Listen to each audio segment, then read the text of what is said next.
Okay, good morning. Welcome back. This is Geography 10, Lecture 9. Today we're going to talk about germs and the great dying. I want to talk about Charles Mann's article 1491, which you read. I'm going to finish up with a discussion of terra preta, which comes up in Charles Mann's piece. Here's the update. The readings for today, Chapter 9 from Crosby plus Mann's article. For Thursday, I'd like you to finish Crosby, Chapters 11 and 12. A week from today, we will have a review session in lecture. What I mean by that is I would like you to come to class next Tuesday with questions that you would like us to discuss. By that I mean mainly me to discuss. At the beginning of class next Tuesday, I will ask you to raise your hand, tell me the question you're interested in.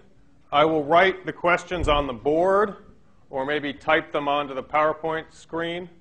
And once we've collected the questions that you have, we'll do a quick straw poll.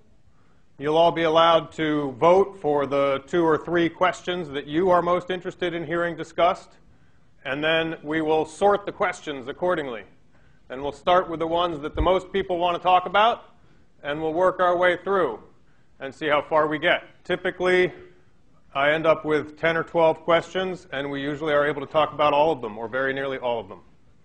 So your job is to come to class on Tuesday with a question or 2. Okay?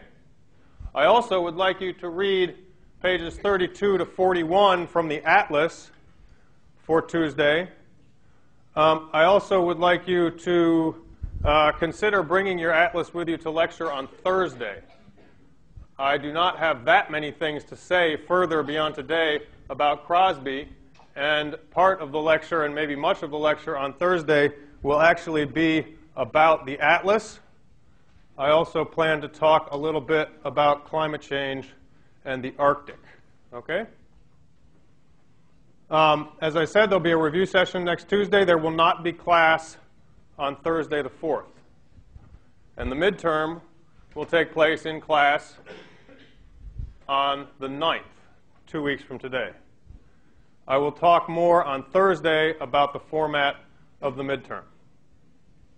Okay? Are there any questions? All right. Here we go. Crosby, page 196.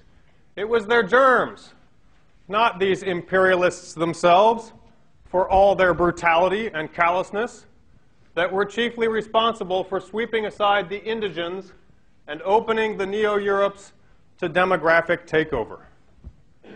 So this is the piece we have been working towards the last couple lectures.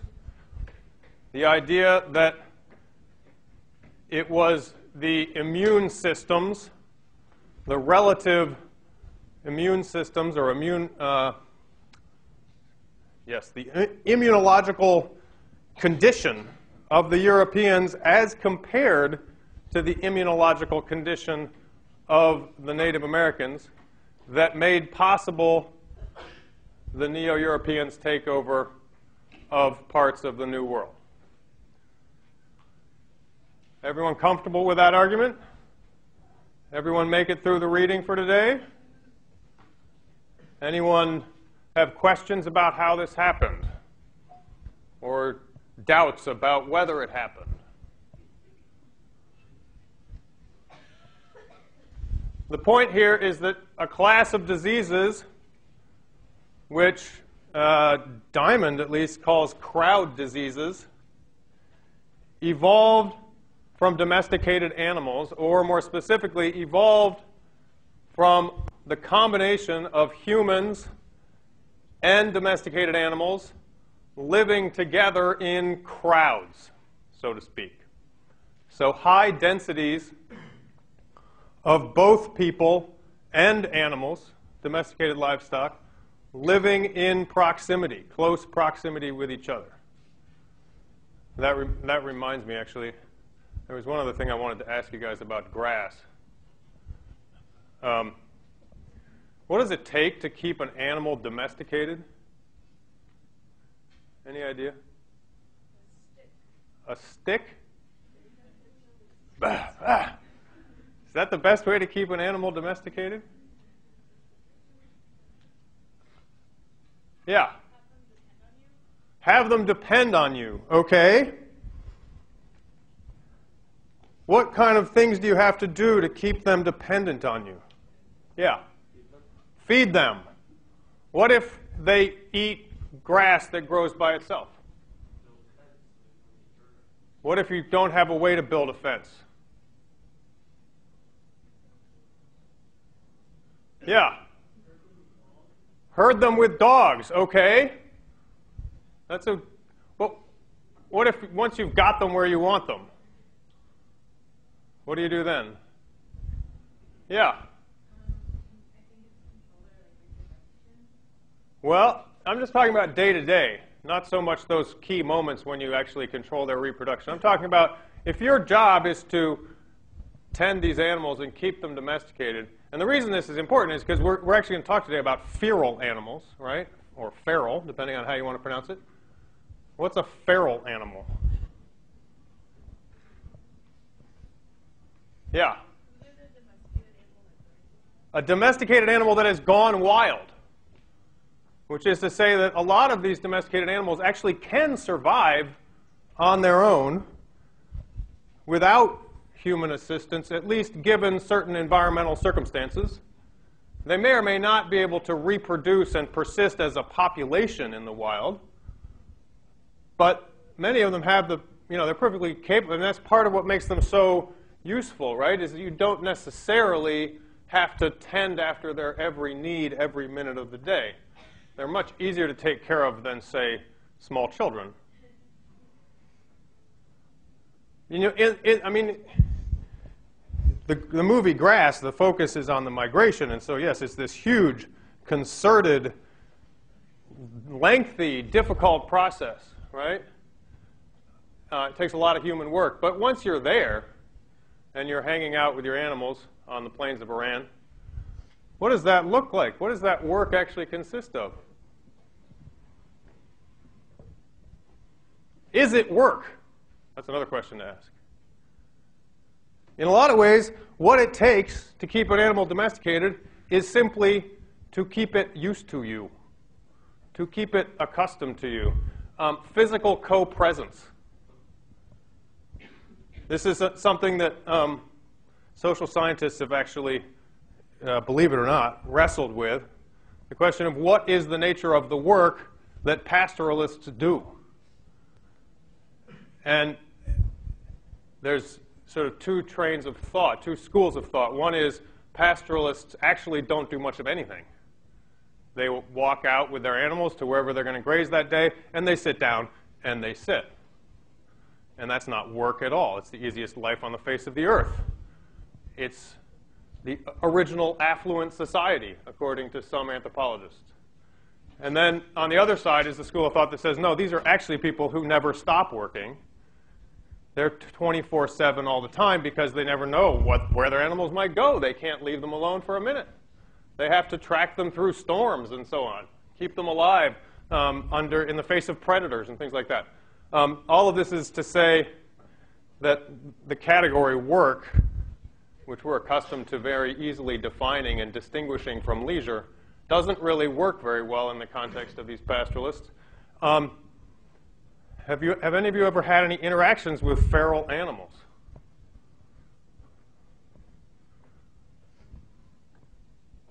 Yeah? Cats, feral cats, what are they like? Well, I live by a river, and there's a lot of cats that live in the river area. There are a lot of cats that live by the river. I'm assuming used to be domesticated. And they now live completely on their own and survive on their own. And what are they like? Do they interact with you? No. They're afraid of humans. Anyone else? Anyone ever encountered a feral pig? Yeah. What was it like? Scary? What did it do? It tried to get your food. You were camping. Did it succeed? Did you have to use a stick? You had a 6-foot-tall guy go like this. And the pig ran away? The pig didn't stand its ground and threaten to charge? No. Huh. Anyone else? What's scarier, a wild animal or a feral animal? Feral? Who said that? And why do you say that? I feel like I've also had experience with feral cats, and they were like really, they like seem to want to attack. They seem to want to attack. Yeah. Well, Yes. like, I've had experience with wild animals, and they tend to just back off. Okay. Your typical wild animal is actually more scared of humans than your typical feral animal. That's been my experience anyway. Feral pigs are actually quite dangerous. You should definitely watch out for them. And if you ever have the misfortune of meeting a feral cow, stay a long way away from that animal. I'll tell you later in the lecture about some feral cows that I once knew. But we'll get back to that. Okay. So physical co-presence actually is key to maintaining domestication in animals, or at least in preventing them from becoming feral. So now back to crowd diseases. This is a list of some of them. Measles, tuberculosis, and smallpox, which evolved from cattle. Flu, influenza, which evolved from pigs and ducks. Pertussis, from pigs and dogs. And malaria, from birds. There are, of course, new ones that we could add to this list, right, from just recent years. And we'll come back to that as well. But the point is that these diseases evolved in Eurasia. We know from the behavior of these diseases and the genetic makeup of these diseases, these germs, that they are the result of mutations in the germs as they have moved back and forth between human and animal hosts. And we also know that these are diseases that cannot persist and therefore cannot continue to evolve unless there is a certain density of hosts for them to move among or within. Okay? If there's not enough people and enough animals in proximity so that the germ can move from one to another and back and forth between humans and animal hosts, it will die out. They will die out, and that will be that. So this issue of density is critical to these diseases' evolution, hence crowd diseases. And the take-home point here is that these germs evolved in Eurasia. They had not evolved in the New World. And therefore, upon arrival, the germs were able to sweep through the human populations and, to some degree, the wildlife populations of the New World. And the humans, the Native Americans, did not have any immunological resistance to these diseases and died at horrific rates from these diseases.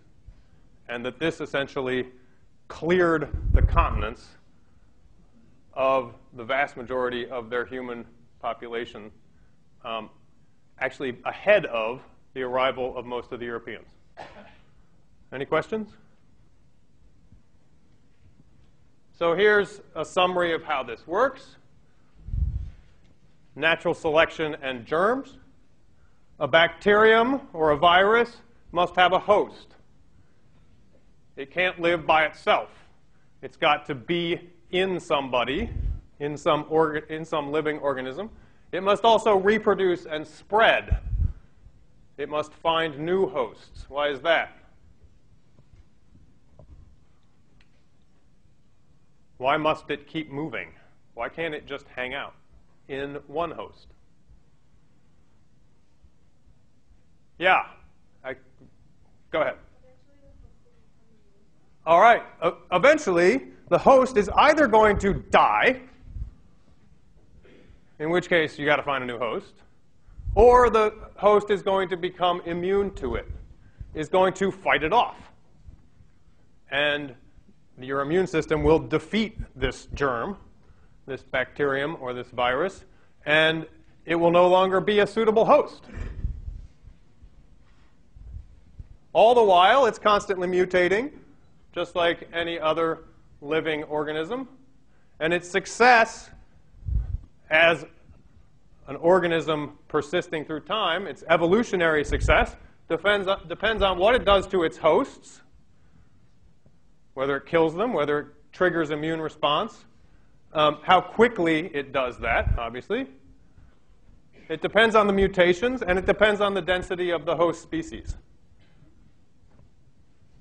Obviously, it can move from one person to another, but then that next host is going to either die or develop immune resistance, right? And then it's got to move to another, and another, and another, and another. And the immune resistance will persist in each person for a period of time, sometimes for the rest of their lives, sometimes for a period of many years. So that germ can't come back to that person for a while. If it makes its way through the entire population of hosts, potential hosts, and they all either die or become immune, and then it has no other persons to go on to, then it's done, right? Now, granted, humans have a way of interacting with each other. And maybe you manage to make a trip. You hitch on to somebody who's going to the next town, and you find a whole new batch of potential hosts, and you can spread that way. So it's not just a question of the numbers, it's a question of the density, the distribution of people across a landscape in relationship to the temporal scale, the time periods over which the immune response is occurring and the bacterium or virus is mutating. Does that make sense? Okay. So I want to introduce the idea of threshold effects here. The idea that as host densities rise, you reach a threshold in terms of numbers of, say, people in proximity to each other or people in interaction with each other, right? Where natural selection has a qualitatively different outcome in terms of the germ. In other words, it's not like the more people, the more germs. It's actually that you get to some point where there are enough people to sustain a germ, a virus or a bacterium, and without having that many people, it would simply die off and it wouldn't persist at all. So you actually get a completely different outcome because of a certain critical mass, so to speak, of the people in the potential host population, the numbers, right? So one example is measles, which according to the public health experts, the epidemiologists, requires roughly 500,000 people in interaction with each other to persist at all. If you don't have that many people in a sort of common germ space, measles will run its course and dissipate, and it will not be able to persist.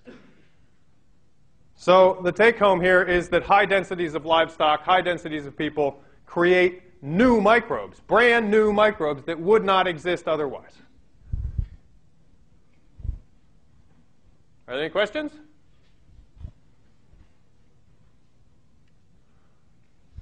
Obviously, in understanding what a host population is, you have to think very carefully about mobility.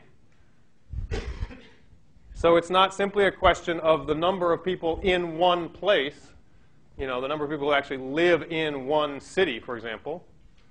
It's a function both of the numbers and of the mobility, how quickly they move around, how far they move around, in relation to the life cycle of the microbes.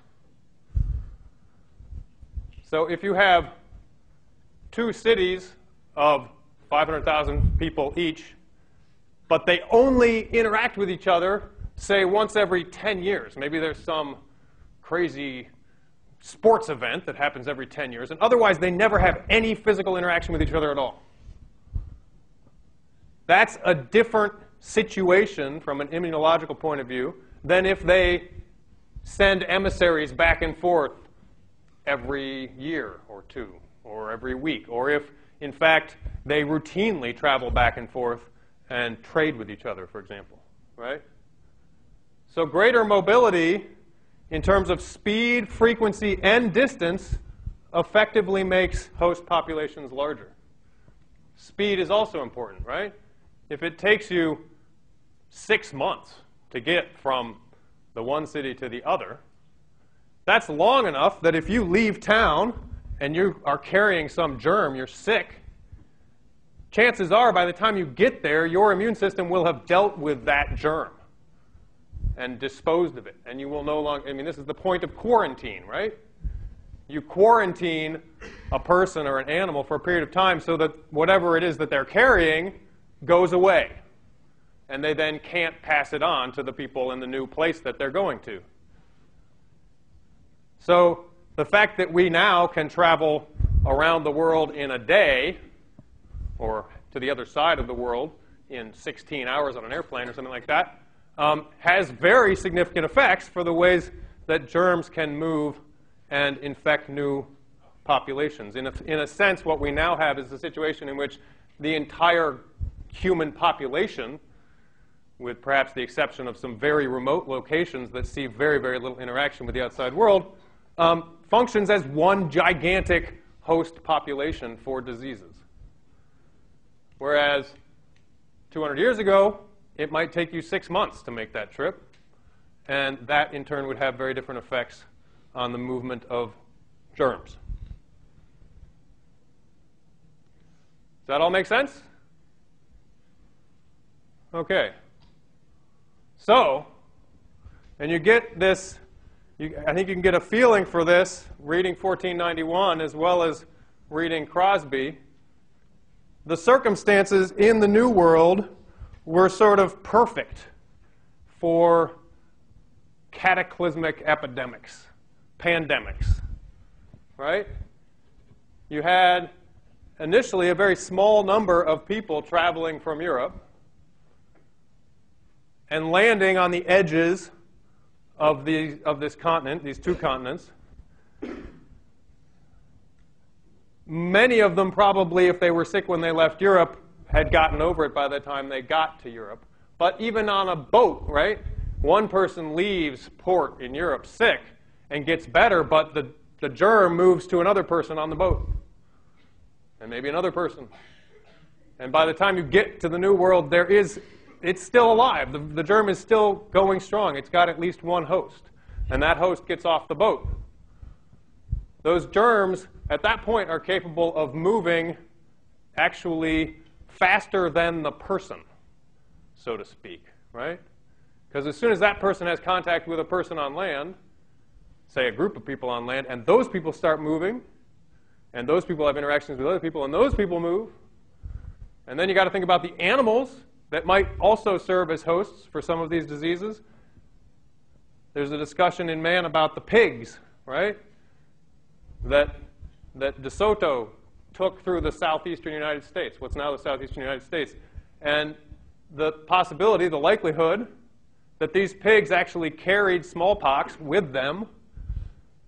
And because these pigs, at least some of them, went feral, even if they weren't feral, they probably spent a great deal of time wandering around on their own.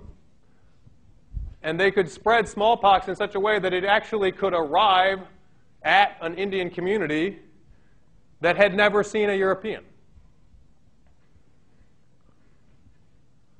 Now, there also is a discussion about how the Native Americans likely responded to these diseases, right? Smallpox, to take one example, is a really grisly, miserable, tortuous, disgusting way to die, right? It turns you into something of a monster, physically. And if you had never seen this disease, and suddenly people in your community started dying from it, and you had no idea where it had come from or what to do, what would you do? The first time, let's say the first person gets sick, what do you do?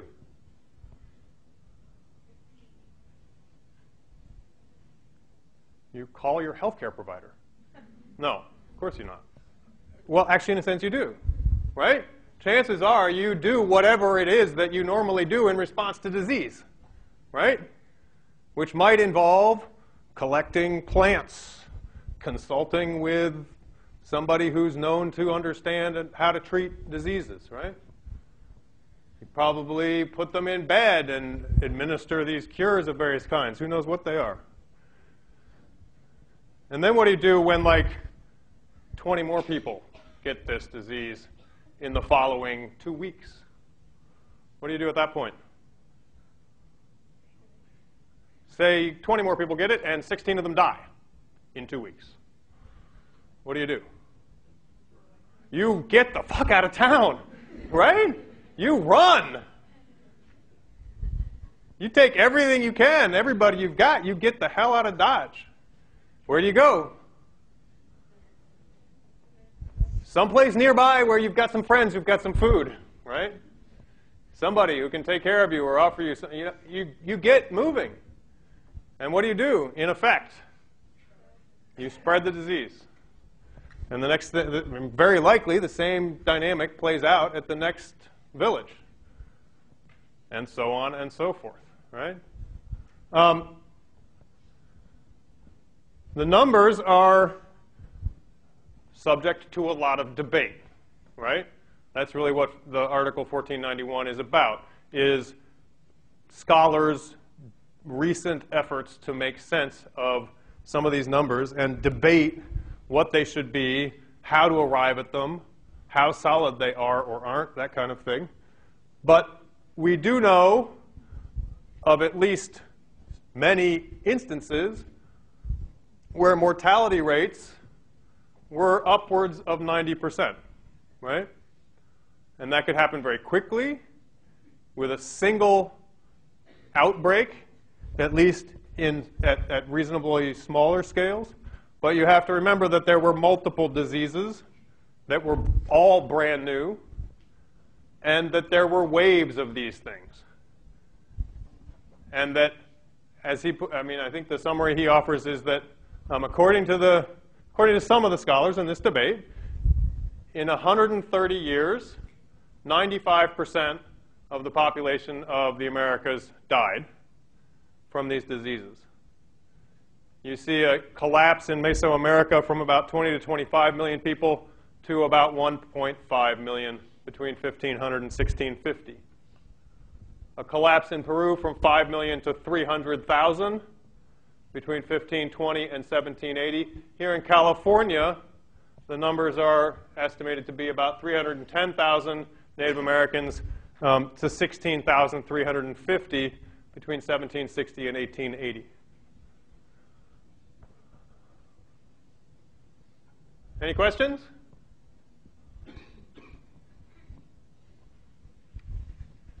Now, I want to stress the importance of trade in these dynamics, these interactions. Obviously, trade is a major reason for people to travel to other places that they otherwise don't necessarily get to or see very often. At the time, trade wasn't people in cars or people in airplanes. Trade was very often people with animals, riding on horseback or being pulled by horses, for example. In ships, there would frequently be animals along as well. You can also transmit germs inadvertently in the things you're carrying or in the things that come along without your trying in the things that you're carrying, right? So if you've got a shipload of wheat or corn or some grain, chances are quite good that in that grain there will be some mice or some rats or some insects, that kind of thing, that might also transmit these diseases. In effect, trade increases the effective size of your host populations so that even if the distribution of people in terms of where they live is fairly thin, right, sort of spread out over large areas and might not look like it constitutes a crowd for purposes of the mutation of these germs, if the movement of people between the different communities is sufficiently active or occurs at a sufficient rate, they do become a host population taken as a whole, right? And here again, it's a question of how frequently they interact relative to the rates at which these germs are making their way through hosts and mutating. So speed and frequency are key. The microbe must not die out. And in a lot of ways, infrequent contact is more dangerous than regular contact, from the human perspective, that is, right? In terms of how dangerous a given microbe is to a human population, if you are in ongoing, regular contact with a large population, even if it's spread out, you are going to be in ongoing, regular contact with whatever germs those people carry, right? And you are going to encounter those germs. Your parents will encounter them. You will encounter them from a young age. And your immune system will essentially get used to them, will adjust to them. Yeah, you might die, right? You're a little kid. You might get whooping cough and perish from it. But if you don't perish from it, you're going to come out with resistance to it. And chances are you're going to continue to encounter it, and your resistance is going to be sufficient that you'll keep fighting it off. And by continuing to fight it off, you will continue to maintain resistance. And you can go the rest of your life and not have to worry about it.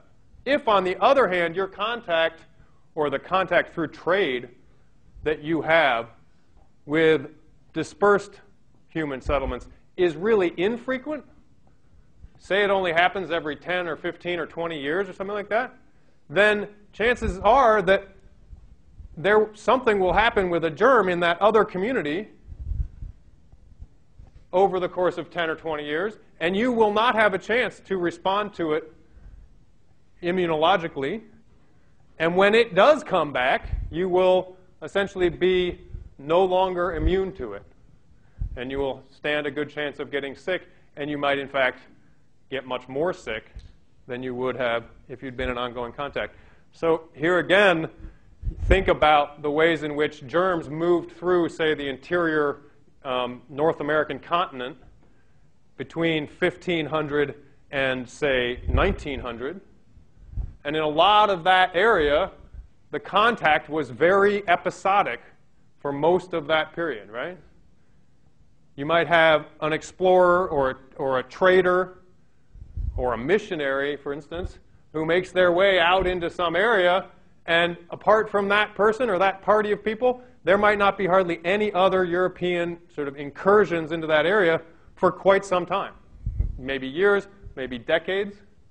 I mean, after the De Soto expedition through the southeastern U.S., it was about 100 years, a little more than 100 years, before other Europeans happened to follow along through that area, right?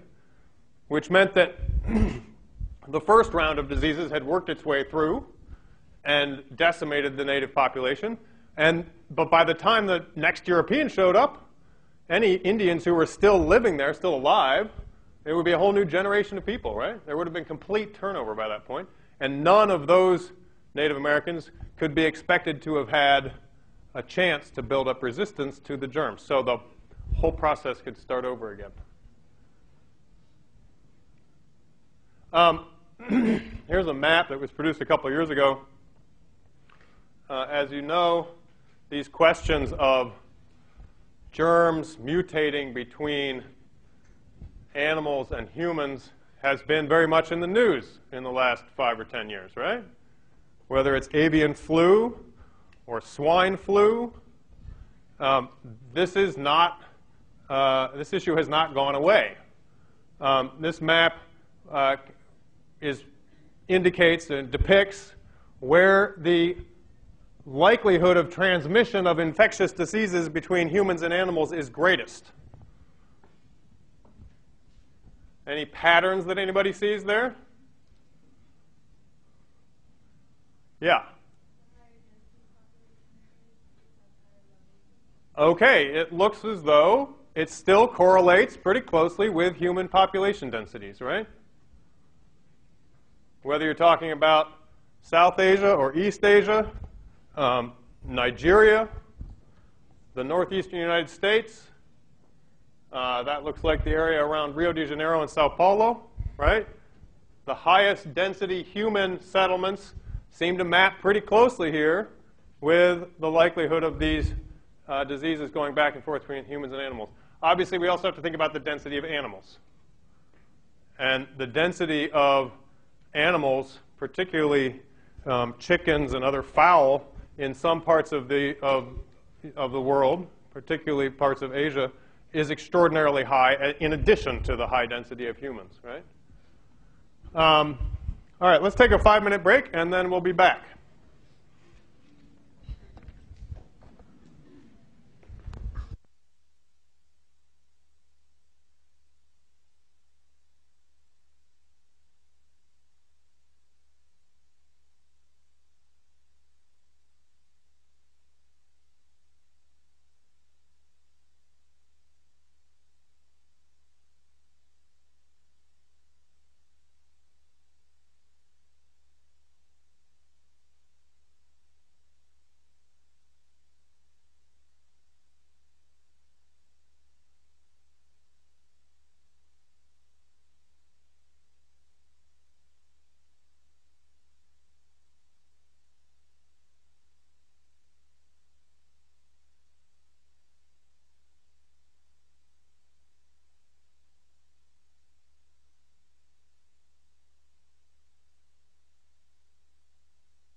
Okay.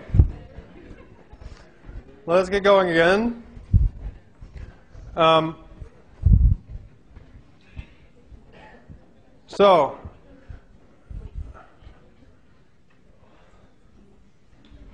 This is a site in Central America. Obviously a fairly impressive structure. This is actually not this picture exactly, but this site is discussed in the book-length version of 1491. Charles Mann's article was so successful that, the next thing you know, there was a book-length treatment. And it's a great book. The only problem is that it's like 450 pages long. And so it doesn't fit very neatly into the syllabus for the course. We don't quite have time for it. I would encourage any of you who are interested to look at it because he elaborates this argument, as you can well imagine, in much greater detail. And this is a site that he uses as an example of the kind of thing that this was only just discovered in the last 50 years or so. Until that point, it was completely overgrown with trees, and it looked from a distance like a hill. And there's a photograph in the book version of 1491 in which it looks like a hill. And so people just flew over it and didn't think anything of it for a long time. And then they discovered it, so to speak, discovered it. They took the trees off of it, right? And it turns out that there are quite a few of these monuments in different parts of the Americas. And this is the kind of thing that is evidence for the thesis of the book, which is the thesis of the article, which is what?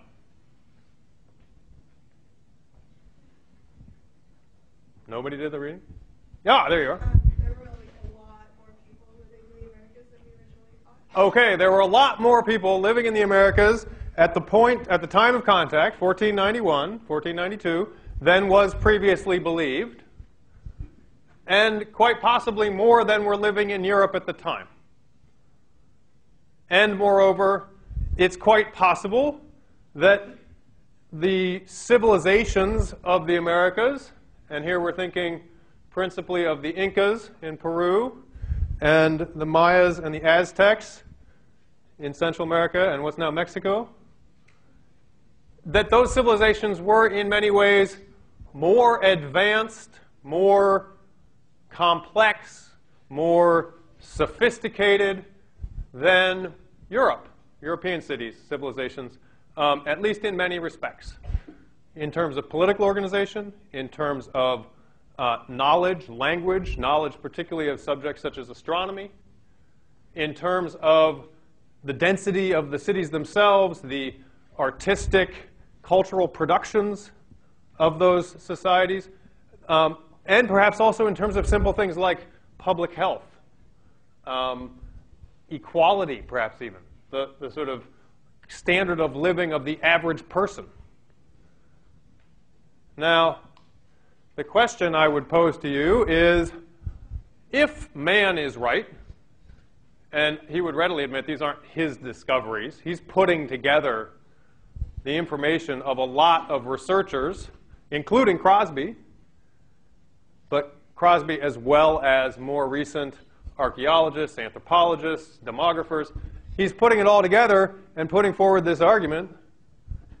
The question is, what, if anything, does that do to Crosby's argument in ecological imperialism? Or if you've read Jared Diamond's argument in Guns, Germs, and Steel.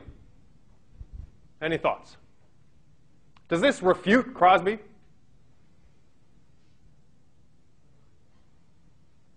No. Why not? Because Crosby isn't arguing about, he's not really arguing about the population at all. He's just saying the methods in which the invasion was allowed to occur. Okay. Okay. For Crosby's argument to hold, it does not necessarily have to be the case that the peoples of the New World were less populous than the peoples of Europe. It makes sense, though, for the illnesses, because if you need a large population for it to be really effective in wiping people out, then that works with Crosby's argument. Okay. It intersects, interestingly, with the question of illnesses, right? if these crowd diseases were key, on the one hand, that would say, okay, yes, if you've got a dense, large population of humans in these places in the New World, then those diseases are going to take, they're going to have a large population of people with no resistance, and they're going to have a devastating effect. On the other hand, it also obviously raises the question, well, then how come there weren't crowd diseases that had evolved in the New World if you had large densities of people? Yeah? Well, that goes back to the overkill hypothesis. They didn't have, like, the animals. Okay. If what was needed in addition to dense populations of humans was also dense populations of domesticated animals, and here it also matters what kinds of animals they are, right? Because of the physiology of different animals and the immune systems and the susceptibility of humans to be able to contract the germs from different kinds of animals. We can readily contract flu, strains of flu that have been moving around in pig populations, for example. But if pigs had different physiology, different immune systems, that wouldn't necessarily be the case. There are other animals for which it's very difficult for germs to move between those animal populations and humans, right? So if the New World civilizations had lots and lots of people, but they didn't have lots and lots of livestock, then the kinds of crowd diseases that we've been talking about here today would not have had the conditions in which to evolve, and therefore the larger argument of Crosby's still fits together. How many of you have read Jared Diamond? One, two, several. Any thoughts about whether this argument poses a problem for Jared Diamond's argument? Yes? No? Maybe? It's been a while. Okay. Anyone else? I think Jared Diamond focuses more on like how guns or Uh-huh. the weapons part of it. Well, yes, it's true. Jared Diamond also draws attention to guns and steel as critical differences between New World and Old World societies. And in that respect, but that's sort of, that doesn't that's not necessarily made problematic by this argument. I mean, the argument that, Jared Diamond, his whole argument is constructed around the metaphor of a race, right? There's a starting line. The starting line is basically like 12,000 years ago, and he says that at that point in time, all the populations of people in the world were in the same condition, basically, at the same place. That's why it's a starting line. They all had a fair start, so to speak. And then the race started.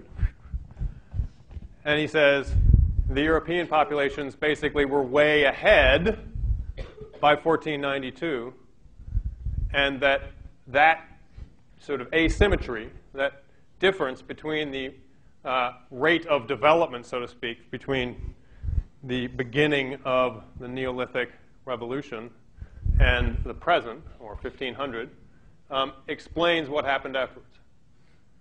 And from that vantage point, this argument is, I think, a little problematic, because what we see is evidence that, in fact, by most measures of progress, whether it's the brilliance of the architecture, the monumental architecture of the civilization in question, or the density of their population, or the complexity of their social organization, that it's basically misleading to suggest that Europe was somehow ahead of parts of the New World. For that matter, what does it mean to pretend that you have a single scale by which to compare all the civilizations of the world and then decide which one is ahead and which one is behind anyway, right? So that part, I think, is problematic. Now, so this doesn't reproduce very nicely. This comes out of the book, 1491. The first one is the line. I have got to get a new battery for this thing. The limits of agriculture. So down here, there's a little portion of South America to which agriculture had not spread at this point. The very darkest are irrigation systems. You see a lot of them in Central America in the little blow-up map. A also parts of the Andes. Areas with terracing, mostly irrigated. Areas with raised fields includes other earthworks. Widespread forest clearing for agricultural and or game management. Areas dominated by anthropogenic fire are the hatched ones.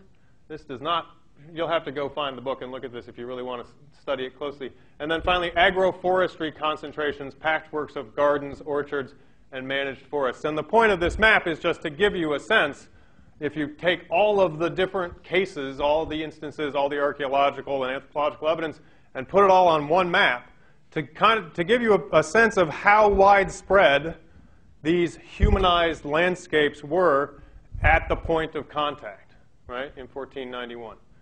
So much of the Amazon, most of Central America, much of what's now Mexico and the southwestern U.S., and most of both coastal eastern U.S. and the Great Plains, Mississippi and Missouri basins. Highly humanized landscapes. And the take-home point really is not just that there were lots of people here, but that these people were actively manipulating and impacting, affecting the landscapes in which they lived, the environments in which they lived. Why is this such a dramatically eye-opening or surprising argument in our context? What makes this such a big deal?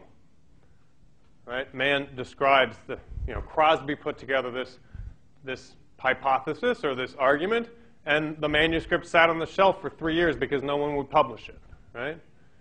Making these arguments about a larger than believed, earlier believed American population. Later, he put together Ecological Imperialism. Both books are still in print.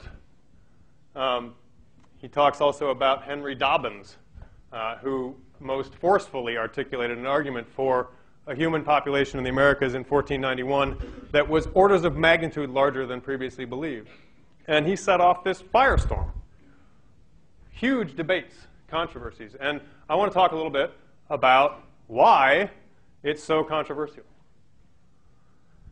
And a lot of it has to do with this.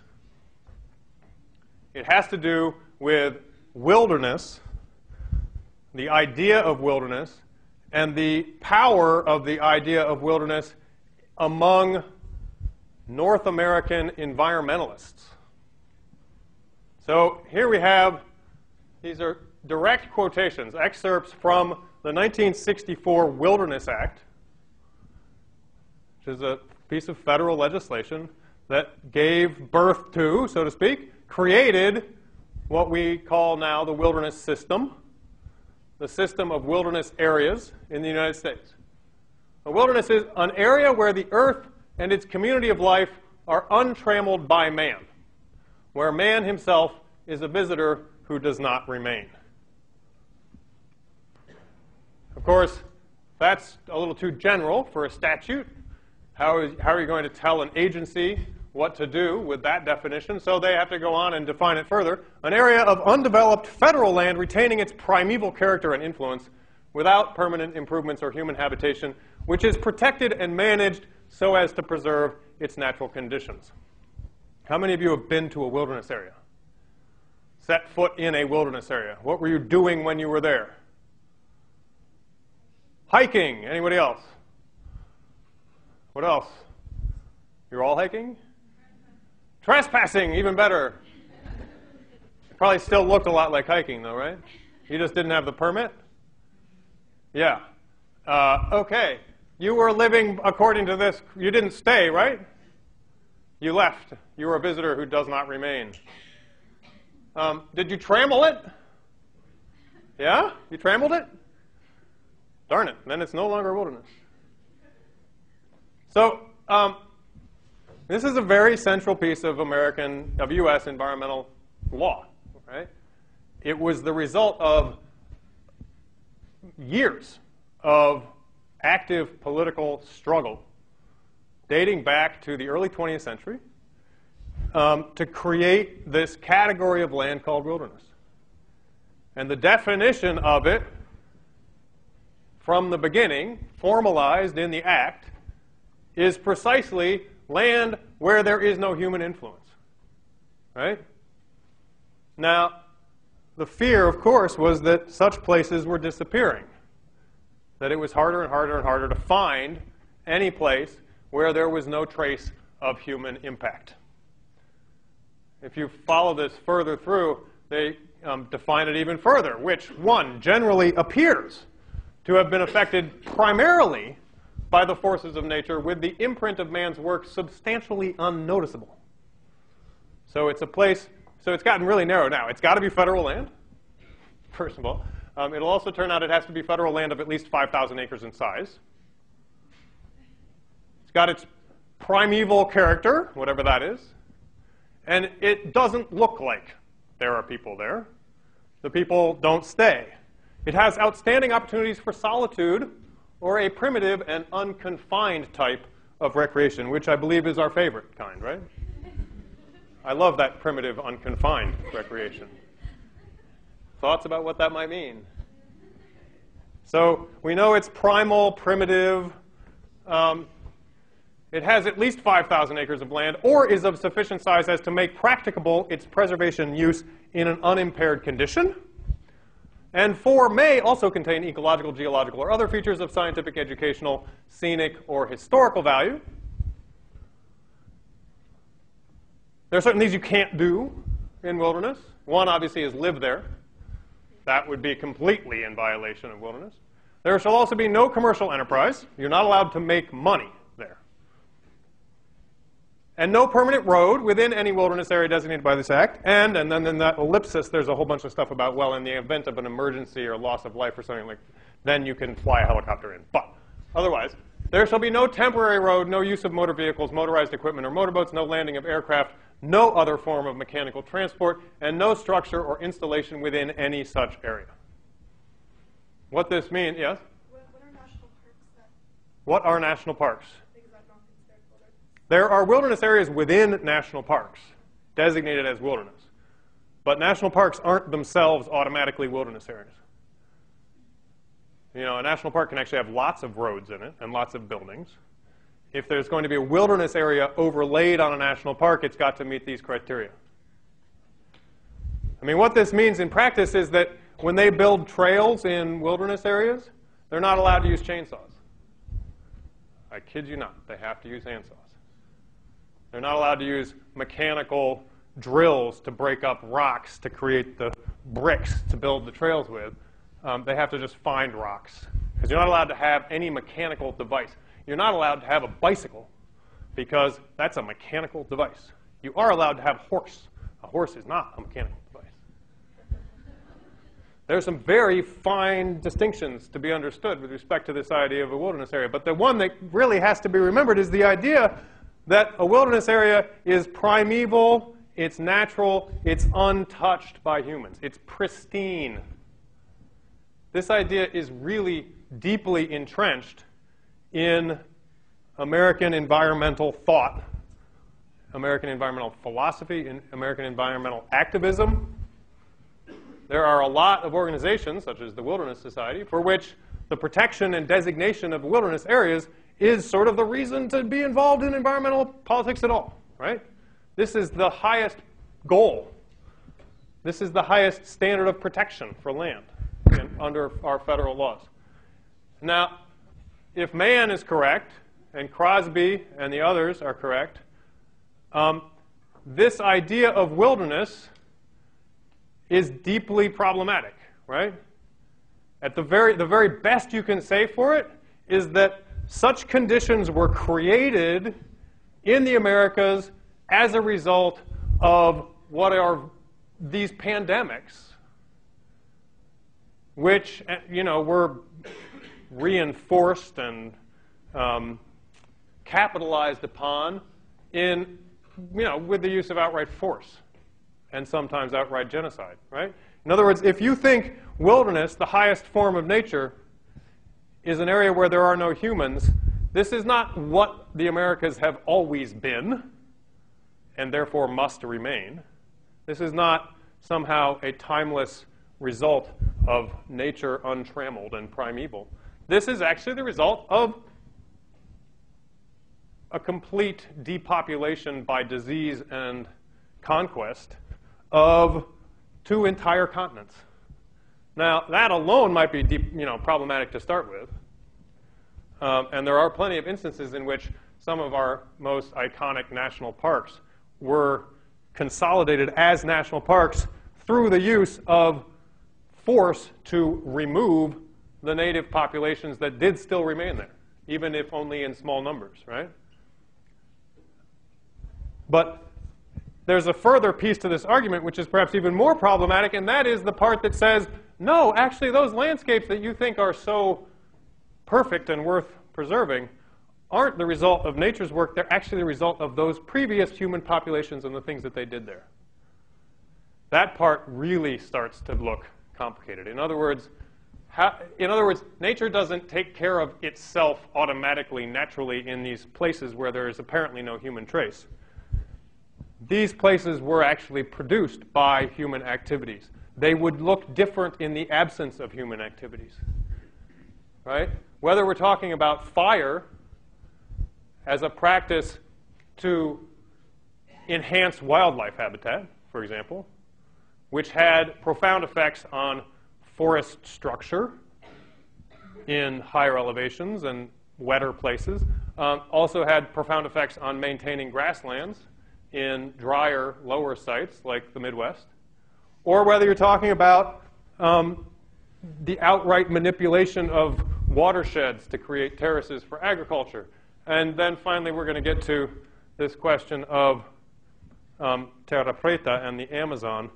The argument basically becomes not just that wilderness doesn't exist, except perhaps by historical accident, but furthermore, that high ecological values can be the result of human activity rather than the absence of humans. Here's another picture. This is taken from, again, from 1491, the book, depicting 200 feet tall, 700 feet on the side. The Pyramid of the Sun in Teotihuacan is the world's 3rd largest pyramid. It was built in stages in the 2nd and 3rd centuries AD atop a deep 300-foot cave created by a lava tube that may have represented the place where humankind emerged onto the Earth.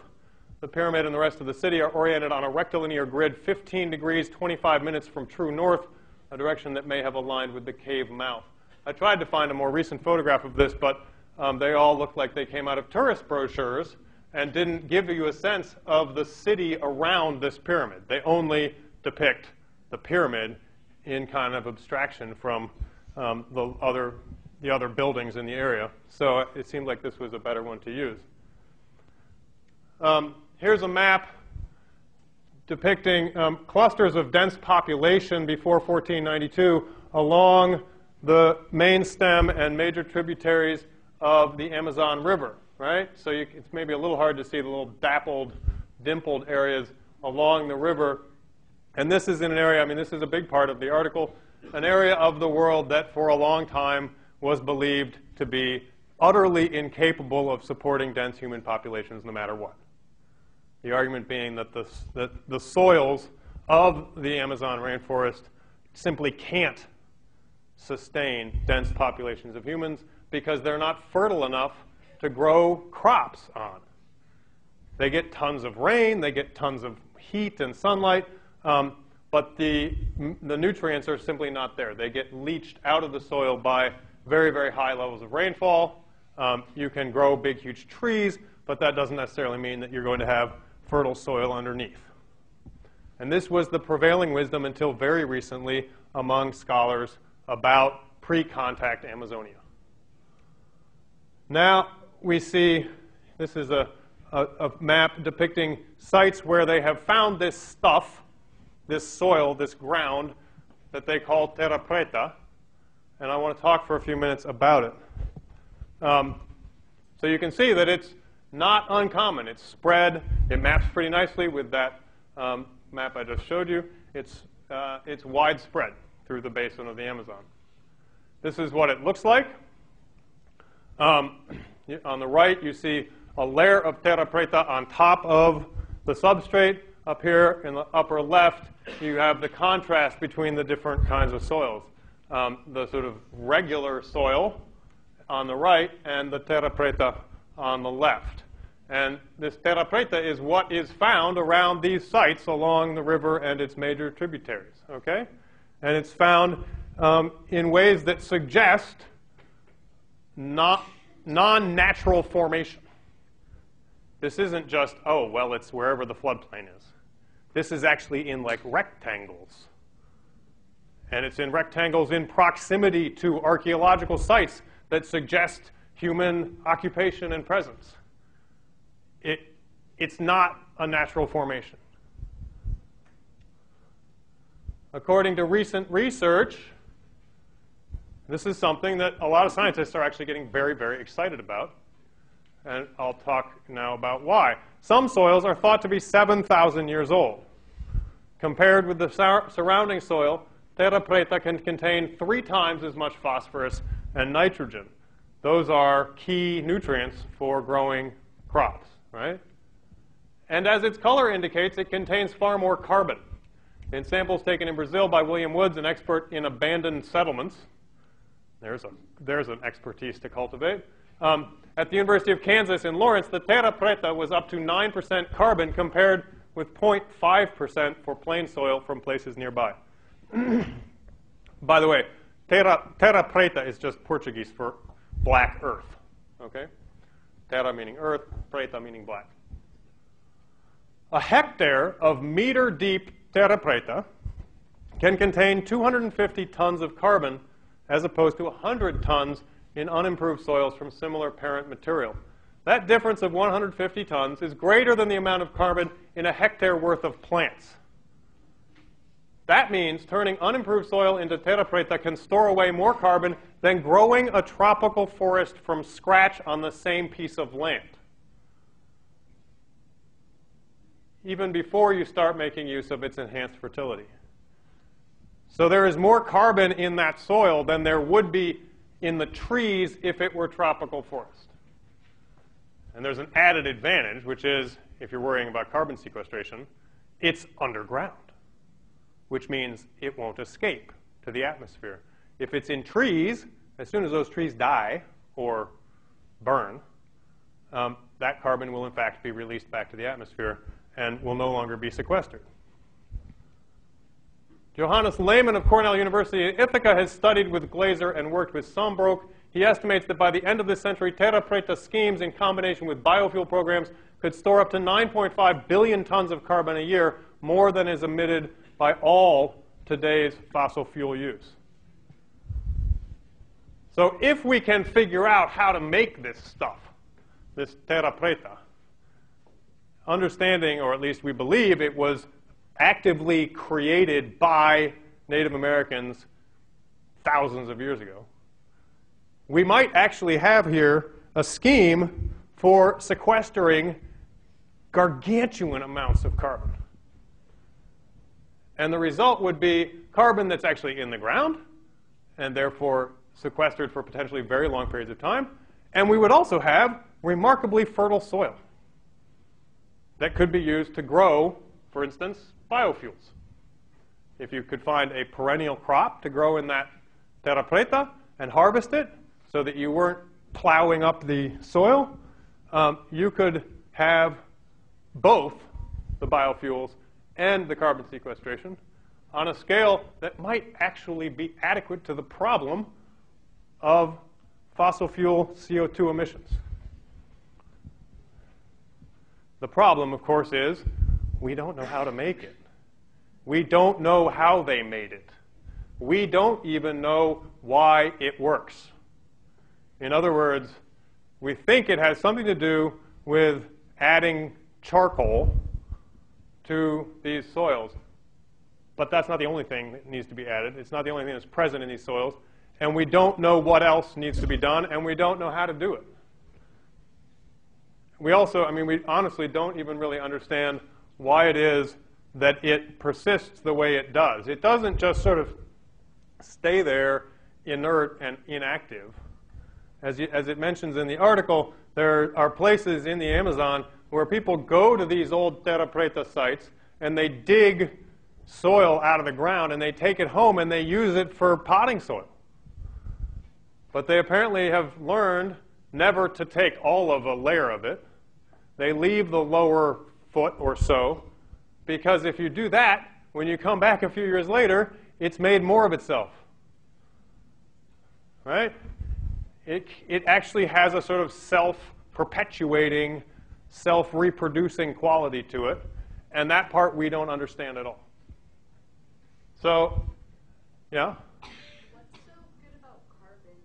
What's so good about carbon? Good question.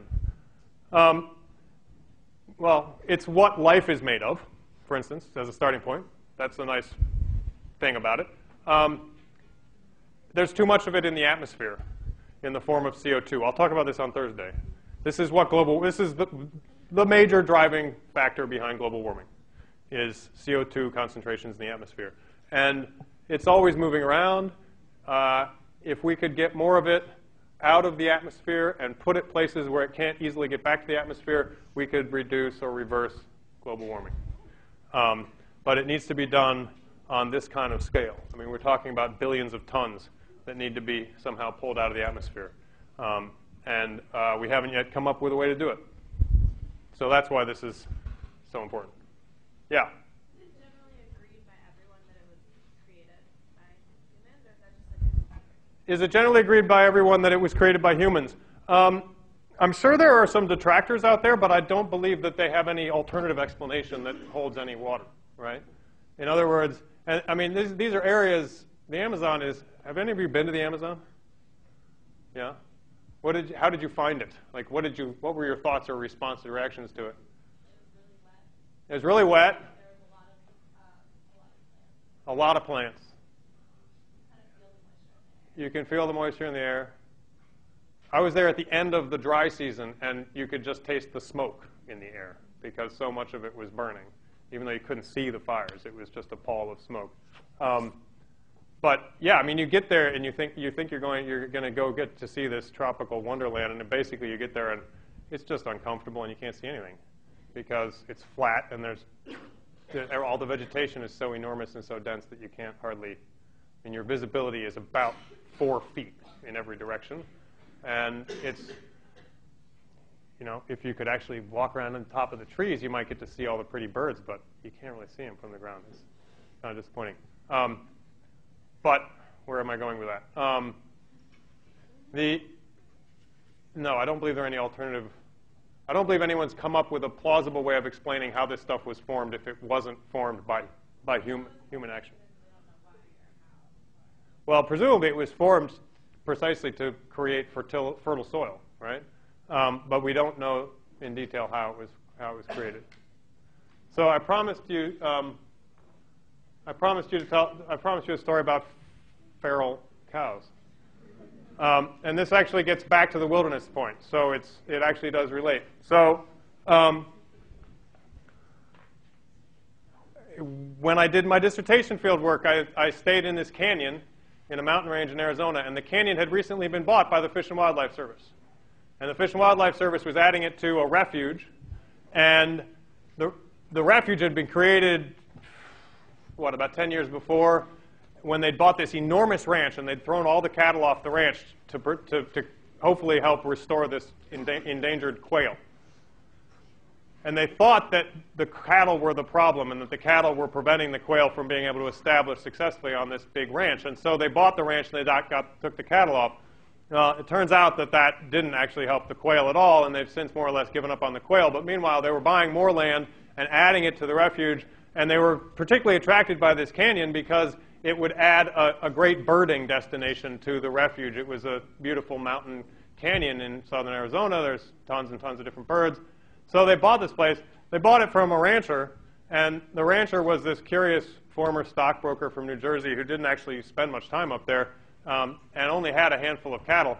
And he had tried to, or rather his cowboy had tried to get all the cattle out of that canyon, but had not been able to succeed because the cattle had gone sort of untended for such a long time that they were virtually wild animals, feral animals. And so we maintained this little trap corral up the canyon, which we would put water in, and there would be a little stick holding the gate open, and we hoped that the water would attract the cows who would come in and knock the stick over and trap themselves in the corral. And this would be a good way of capturing these cattle one by one, because there were only about a half a dozen of them left. And it was a drought, so there was very little natural water available to them. And this worked in a sense. I mean, then one day I went up there, and there was a cow in the it was actually a bull in this. No, it wasn't a bull. It was just a cow. But you never saw these cows. You could walk for days up in this canyon. You never see the cows. They were like mountain lions as far as they didn't want to see you. They were completely invisible. And I went up there, and this cow was in the trap corral, and I thought, well, I better get it some more water so that it won't die of thirst before somebody gets up here with a trailer to get this cow out of here. And this is all very funny because the refuge was busy promoting this canyon as pristine, natural, wild, and all the rest. And they had made such huge efforts to get the cattle off the ranch down below. But they really didn't quite know what to do with these cows up in this canyon. They didn't really want to shoot them because they were afraid that was going to piss off the neighboring ranchers as some kind of violation, right? But I got into this corral and very nearly got gored by this cow because this cow hated people and particularly hated me. And this cow was way scarier than any mountain lion. This is actually a mountain range that actually has jaguars in it.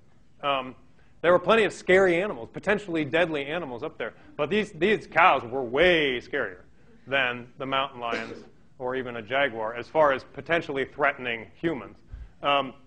Anyway, they basically decided to give up and just let these cows live up there. And I would reiterate, don't get yourself between a feral cow and whatever it wants, because they are scarier than shit. All right. Yeah, we can talk later about whether that's a wilderness area with cows in it. I also still haven't told you the punchline of the prairie dog story, but we'll do that later.